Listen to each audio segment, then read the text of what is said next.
তো আজকে আমাদের আলোচনার বিষয় হচ্ছে শব্দ ও পদের গঠন। অর্থাৎ শব্দ এবং পদ কিভাবে গঠিত হয়, কোন কোন উপায়ে গঠিত হয় সেই বিষয়ে আলোচনা। দেখো এখানে লেখা আছে এক বা একাধিক ধ্বনি। এক বা একাধিক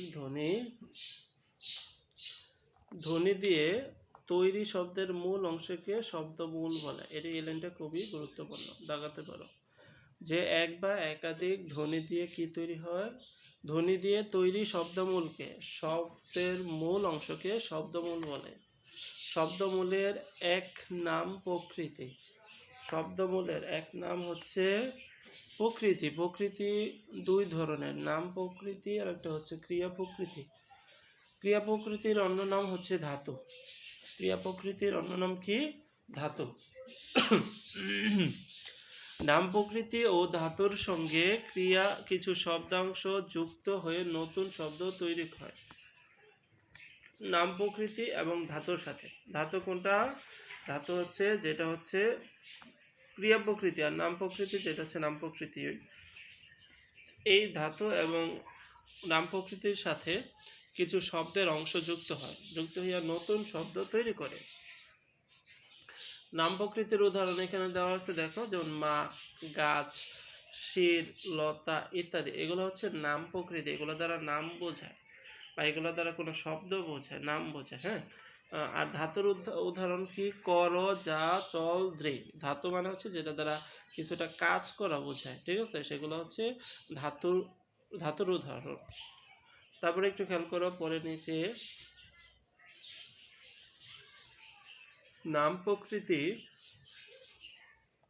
ও ধাতুর সঙ্গে যেসব শব্দ অংশ যুক্ত হয়ে নতুন শব্দ তৈরি হয় সেগুলোকে উপসর্গ এবং প্রত্যয় বলে। তা উপসর্গ কাকে বলে? এই যে উপসর্গ এবং প্রত্যয় কাকে বলে? এই যে যেগুলা হচ্ছে নতুন শব্দ বা শব্দ অংশ যুক্ত হয়ে নতুন কোনো শব্দ তৈরি করে, ঠিক আছে? এগুলোকে উপসর্গ এবং প্রত্যয় বলে। উপসর্গ কোনগুলা? উপসর্গ যে শব্দাংশ শব্দমূলের পূর্বে বসে, অর্থাৎ ইংরেজিতে আমরা যেটাকে প্রিফিক্স বলি সেটা হচ্ছে উপসর্গ। যেসব শব্দাংশ শব্দমূলের পূর্বে বসে নতুন শব্দ গঠন করে সেগুলোকে উপসর্গ বলে। পরিচালক শব্দের পরি একটা উপসর্গ, কারণ এই চালক শব্দের পূর্বে বসেছে। দেখো এই যে পরিচালক লিখছে, যে পরিচালকের এই চালকটা যদি আমরা বলি এটা হচ্ছে একটা নাম শব্দ। এই নাম শব্দের পূর্বে বসছে পরি, তাহলে পরিচালক হয়ে গেল, নতুন একটা শব্দ তৈরি হইল। এই যে শব্দগুলো নতুন মানে কোনো নাম শব্দ বা ধাতুর পূর্বে বসে নতুন শব্দ তৈরি করব সেগুলোকে উপসর্গ বলা হবে। পরেরটা হচ্ছে প্রত্যয়। যেসব শব্দাংশ শব্দমূলের পরে বসে, যেটা হচ্ছে সাফিক্স ইংরেজিতে বলে, সেই শব্দমূলের পরে বসে সেই শব্দগুলোকে নতুন শব্দ গঠন করে সেগুলোকে প্রত্যয় বলে। সাংবাদিক, দেখো সাংবাদিকের ইক, সংবাদ যোগ ইক বলা যায়। এই ইক প্রত্যয়টি, ইক হচ্ছে একটা প্রত্যয়। উপসর্গ ও প্রত্যয় দিয়ে তৈরি শব্দকে সাধিত শব্দ বলা হয়। এই যে উপরে বললাম পরিচালক, এখানে চালক একটা শব্দ যেটা হচ্ছে মূল শব্দ, এর সাথে পরিচয় হইয়া পরিচালক হয়ে গেল, এটা হচ্ছে উপসর্গ যুক্ত হয়েছে, এবং এই যে পরিচালক হইল সেটাকে বলা হয় সাধিত শব্দ। কি শব্দ? সাধিত শব্দ। এবং যে প্রত্যয় যোগ হয়ে যে নতুন শব্দ হয় সেগুলোকে কিন্তু সাধিত শব্দ বলা হয়। উপসর্গ এবং প্রত্যয় ছাড়া শব্দ গঠনের আরো কিছু প্রক্রিয়া রয়েছে। এর মধ্যে প্রধান প্রক্রিয়া হলো সমাস। আরেকটা প্রক্রিয়া হচ্ছে সমাস, যার মাধ্যমে একাধিক শব্দ বা এক শব্দে পরিণত হয়। সমাসের মাধ্যমে কি হয়? একাধিক শব্দগুলো একটি শব্দে পরিণত হয়। যেমন এই যে এখানে উদাহরণ দিয়েছে হাট ও বাজার, একসাথে বলা যায় হাট বাজার। এখানে এই শব্দ দুটি সমাসবদ্ধ হয়ে হাট বাজার হয়ে যায়। তো এখানে একাধিক শব্দ ছিল, আট, হাট এবং বাজার, একাধিক শব্দ ছিল, ও ছিল, এগুলো একটা শব্দে রূপান্তর হইয়া হাট বাজার হয়ে গেল। এছাড়াও কোনো শব্দের দ্বৈত ব্যবহার মানে দুইবার ব্যবহারের নতুন শব্দ গঠিত হলে তাকে বলে শব্দদ্বিত্ব। কোনো শব্দ যদি দুইবার ব্যবহার হয়ে নতুন শব্দ তৈরি হয় সেটাকে কি বলে? শব্দদ্বিত্ব বলে। কি বলে? শব্দদ্বিত্ব।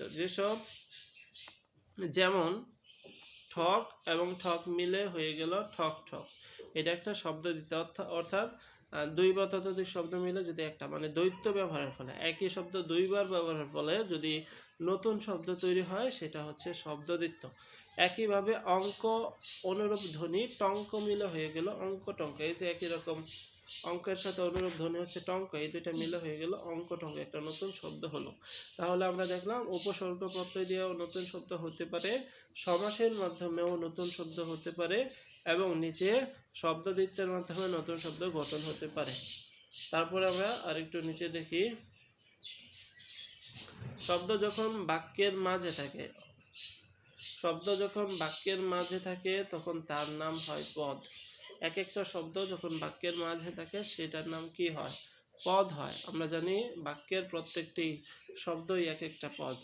পদে পরিণত হওয়ার সময়ে শব্দের সঙ্গে কিছু শব্দালঙ্কার বা শব্দাংশ যুক্ত হয়, এগুলোকে লগ্নক বলে। লগ্নক অর্থাৎ বাক্যের মধ্যে যখন পদে পরিণত হওয়ার সময় বা শব্দের সঙ্গে কিছু শব্দাংশ যুক্ত হয়, এগুলোকে লগ্নক বলে। লগ্নক 4 ধরনের হয়ে থাকে। লগ্নক কয় ধরনের হয়ে থাকে? 4 ধরনের। কি কি? বিভক্তি। প্রথমে হচ্ছে বিভক্তি। দেখো বিভক্তি কিরকম? ক্রিয়াকাল নির্দেশের জন্য কারক বোঝাতে, ক্রিয়াকাল নির্দেশের জন্য এবং কারক বোঝাতে পদের সঙ্গে যেসব শব্দাংশ যুক্ত থাকে সেগুলোকে বিভক্তি বলে। তাহলে বিভক্তি কাকে বলে সেটা পড়তে হবে, যে ক্রিয়ার কাল নির্দেশের জন্য এবং কারক বোঝাতে যেসব শব্দের সঙ্গে পদের সঙ্গে যেসব শব্দাংশ যুক্ত থাকে, পদের সাথে যেসব শব্দাংশ যুক্ত থাকে সেগুলোকে বিভক্তি বলে। বিভক্তি 2 প্রকার, একটা হচ্ছে ক্রিয়া বিভক্তি, আরেকটা হচ্ছে বিভক্তি 2 প্রকার, ক্রিয়া বিভক্তি, আরেকটা হচ্ছে কারক বিভক্তি। করলাম, এই যে করলামের মধ্যে ক্রিয়াপদের লাম অংশ শব্দাংশ হলো ক্রিয়া বিভক্তি। এই যে করলাম, এই যে কর দ্বারা কাজ করা বুঝেছে, এই লাম যে যুক্ত হয়েছে এটা পুরো মিললে হলো করলাম। এই করলামের যে লামটা রয়েছে সেটা হচ্ছে কি বিভক্তি? সেটা হচ্ছে ক্রিয়া বিভক্তি। এবং কৃষক, এই যে কৃষক বললাম, কৃষকের যে এর, কৃষক যোগ এর বলা যায়, এই কৃষকের যে এক শব্দাংশ সেটা হচ্ছে কারক বিভক্তির উদাহরণ। ঠিক আছে। তারপরে নির্দেশক। নির্দেশক যেসব শব্দাংশ পদের সঙ্গে যুক্ত হয়ে পদকে নির্দিষ্ট করে সেগুলোকে নির্দেশক বলে। লোকটি বা ভালোটুকু, পদের টি বা টুকু হলো নির্দেশকের উদাহরণ। তাহলে লোকটি বা ভালোটুকু পদের টি বা টুকু হলো নির্দেশকের উদাহরণ। পরে দেখি, পরে হচ্ছে বচন সম্পর্কে লিখছে। বচন যেসব শব্দাংশ পদের সঙ্গে যুক্ত হয়ে পদের সংখ্যা বোঝায় তাকে বচন বলে। ছেলেরা বা বইগুলো পদের রা বা গুলো হলো বচনের উদাহরণ। তাহলে বচন কি? ভালো করে বুঝতে হবে। বচন হচ্ছে যেসব শব্দাংশ পদের সঙ্গে যুক্ত হয়ে পদের সংখ্যা বোঝায়। কি বোঝায়? সংখ্যা। সেগুলোকে বচন বলে, অর্থাৎ যা দ্বারা সংখ্যা বোঝায়। যেমন ছেলেরা, এখন ছেলে দ্বারা একটা ছেলেকে বোঝায়, আর যদি রা বলি তাহলে অনেকগুলো ছেলেকে বোঝাইছে, এখানে সংখ্যা বৃদ্ধি বোঝাইছে।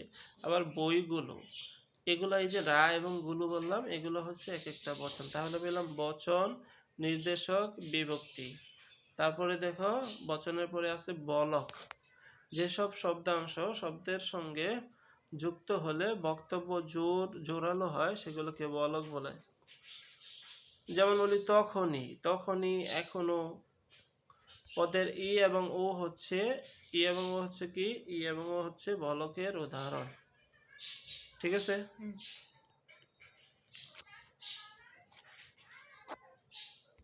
আচ্ছা, তারপরে এতটুকু শেষ। পরের পৃষ্ঠায় আমরা চলে যাই। পরের পৃষ্ঠায় দেখো, বাক্যের যেসব পদ লগ্নক থাকে, পদে লগ্নক থাকে সেগুলোকে সংলগ্নক পদ বলে। লগ্নক থাকলে সেগুলোকে সংলগ্নক পদ বলে, এবং যেসব পদে লগ্নক থাকে না সেগুলোকে অলগ্নক পদ বলে। ছেলেরা ক্রিকেট খেলে, এই বাক্যটির মধ্যে দেখো রা আছে, ঠিক আছে। তো এখানে ছেলেরাও খেলে, হ্যাঁ, সংলগ্নক পদ। আর ক্রিকেটের সাথে কোনো লগ্নক নেই, এটা হচ্ছে অলগ্নক পদ। ঠিক আছে। শব্দ এবং পদের মধ্যকার কয়েকটি পার্থক্য নিচে দেওয়া হলো। আচ্ছা, তাহলে আমরা দেখলাম একটু আগে উপরে পড়াইলাম যে লগ্নক 4 ধরনের। কয় ধরনের? 4 ধরনের। কি কি? বিভক্তি, একটা হচ্ছে নির্দেশক, বচন, বলয়। বিভক্তি, নির্দেশক, বচন, বলয়, এই 4টা হচ্ছে লগ্ন। ঠিক আছে, এগুলা পদের সাথে যুক্ত হয়। তারপরে নিচে শব্দ আর পদের মধ্যকার কয়েকটি পার্থক্য নিচে দেওয়া হলো। প্রথমটা হচ্ছে শব্দ, পরেরটা হচ্ছে পদ। প্রতিটি জনগোষ্ঠীর নিজস্ব শব্দভাণ্ডার থাকে, সাধারণত অভিধানে তা সংকলিত হয়। শব্দ যখন বাক্যে স্থান পায় তখন তার নাম হয় পদ। ঠিক আছে, শব্দ যখন বাক্যে স্থান পায় তখন তার নাম কি হয়? পদ। অভিধানের শব্দগুলো বিচ্ছিন্ন ও পরস্পর সম্পর্কহীন, একে অপরের সাথে সম্পর্ক থাকে না। বাক্যের মধ্যে পদগুলোর পরস্পরের সঙ্গে সম্পর্কযুক্ত, একটি পদের সাথে আরেকটা পদের সম্পর্কযুক্ত থাকে। শব্দের অংশ, উপসর্গ, প্রত্যয়। শব্দের অংশ কি? শব্দের অংশ হচ্ছে উপসর্গ এবং প্রত্যয়, এই দুটো হচ্ছে শব্দের অংশ। এবং পদের অংশ কি? পদের অংশ হচ্ছে বিভক্তি, নির্দেশক, বচন ও বলয়। গঠনগতভাবে শব্দ দুই শ্রেণীর, একটা মূল শব্দ আর একটা সাধিত শব্দ। মূল শব্দ এবং কি? সাধিত শব্দ। আর গঠনগতভাবে পদ দুই রকমের, একটা অলগ্নক, একটা সলগ্নক। পরেরটা শব্দ শুধু রূপতত্ত্বের আলোচ্য এবং পদ একই সঙ্গে রূপ ও বাক্যতত্ত্বের আলোচ্য। এতটুকু আশা করি বুঝতে পারছো। তারপরে অনুশীলন চলে আসে।